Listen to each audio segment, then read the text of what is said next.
Transformer le conflit en opportunité de collaboration. Les leaders comprennent que les relations avec les humains sont merveilleuses en théorie. En réalité, elles peuvent être très difficiles. Si vous voulez être un leader, si vous voulez influencer, nous qui sommes les leaders de la prochaine génération, nous devons simplement comprendre à dealer avec les hommes, à dealer avec les tempéraments des hommes, à dealer avec le mood de gens. On ne peut pas influencer sans que nous ne puissions comprendre l'humanité de l'homme. C'est que les hommes ont des tempéraments différents. Et notre succès est lié à la collaboration avec les hommes. Nous allons plus loin dans la vie lorsque nous savons travailler avec les êtres humains. Rien ne détruit, rien ne détermine autant notre succès dans la vie que notre capacité à travailler avec les autres. Nous devons aimer les gens plus que leurs opinions.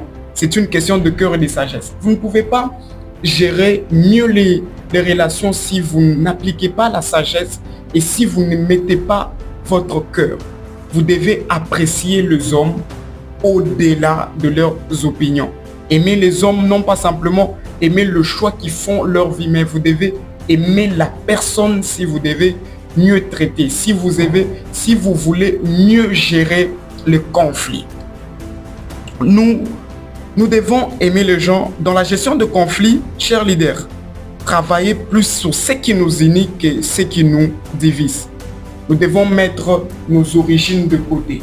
Nous devons mettre nos choix d'appartenance de côté. Nous devons mettre de côté nos choix politiques parce que les genres de leaders que nous voulons élever, les genres de leaders que nous voulons être, ce sont les leaders qui travaillent dans l'unité.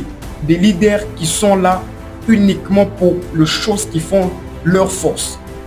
Nous devons plus nous concentrer sur les choses qui nous unissent, plus les choses qui nous divisent. 3 manières que nous devons simplement appliquer lorsque nous voudrons mieux travailler avec les autres. Nous voulons transformer les conflits en collaboration. Premièrement, ce que nous devons écouter les autres, écouter la perception, les idées des autres, créer un environnement de confiance autour de nous, un environnement de respect, un environnement où nous développons la capacité de mieux résoudre le conflit. Donc, vous devez faire en sorte que les autres se sentent en confiance, les autres se sentent en liberté de donner leur perspective. Ne soyez pas un leader intimidant.